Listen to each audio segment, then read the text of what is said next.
నా పేరు దగ్గుల సుజాత. శ్రీ లక్ష్మీ వెంకటేశ్వర సేవా ట్రస్ట్ మహబూబాబాద్ వారి ఆధ్వర్యంలో నేను వైస్ ప్రెసిడెంట్గా నా సేవలను అందిస్తున్నాను. ఈ సేవా ట్రస్ట్ ద్వారా కొన్ని వేల సేవా కార్యక్రమాలు చేపట్టడం జరిగింది. అందులో కొన్ని లక్షల మందికి మేము సేవా అవకాశం ఇవ్వడం అన్నది జరిగింది. శ్రీ లక్ష్మీ వెంకటేశ్వర సేవా ట్రస్ట్ వారి ఆధ్వర్యంలో అన్ని తెలంగాణలో ఉన్న 80% దేవాలయాలలో పరకామణి సేవ మరియు స్వచ్ఛంద సేవ అంటే ఆపత్కామ సమయంలో మాకు సహాయం చేసి వీలైనంత వరకు సహాయం చేస్తూ ఉంటాము.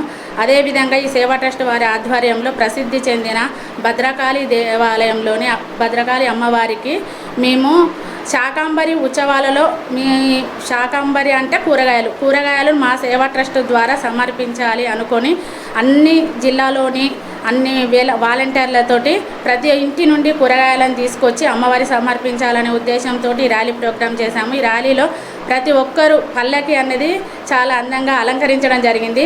నేనంటే నేను మోస్తా అని అసలు ఎంత ఆనందంగా అంటే ఉత్సాహంగా పలంగిరి తీసుకొని రావడం జరిగింది. అంతేకాకుండా చాలా ఆనందంగా అందరూ కోలాటాలతోటి డ్యాన్సులతోటి సంతోషంగా అసలు వాళ్ళందరూ జిల్లాల నుండి మాకు తర్వాత కూడా కాల్స్ వచ్చాయి. సార్ మీరు చాలా చక్కగా చేశారు, మాకు అవకాశం ఇచ్చినందుకు కూడా మీకు చాలా ధన్యవాదాలు సార్. మేము అసలు ఇట్లా పాల్గొండి ఇట్లా చేస్తామని కూడా అనుకోలేదు సార్. మా ఇంటి నుండి మేము కూరగాయలు తీసుకొచ్చి మేము అమ్మవారికి సమర్పించుకునే అవకాశం మీ సేవా ట్రస్ట్ ద్వారా మాకు కలిగిందని చాలామంది కూడా మాకు ఫీడ్బ్యాక్ ఇవ్వడం జరిగింది సార్.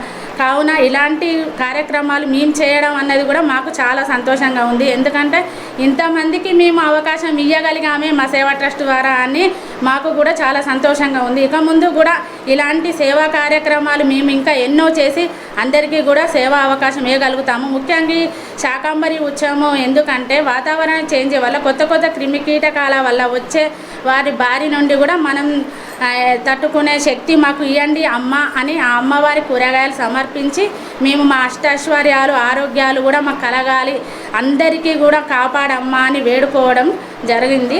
కావున ఈ శాకాంబరి ఉత్సవాలు మేము లాస్ట్ ఇయర్ నుండి చేస్తున్నాము.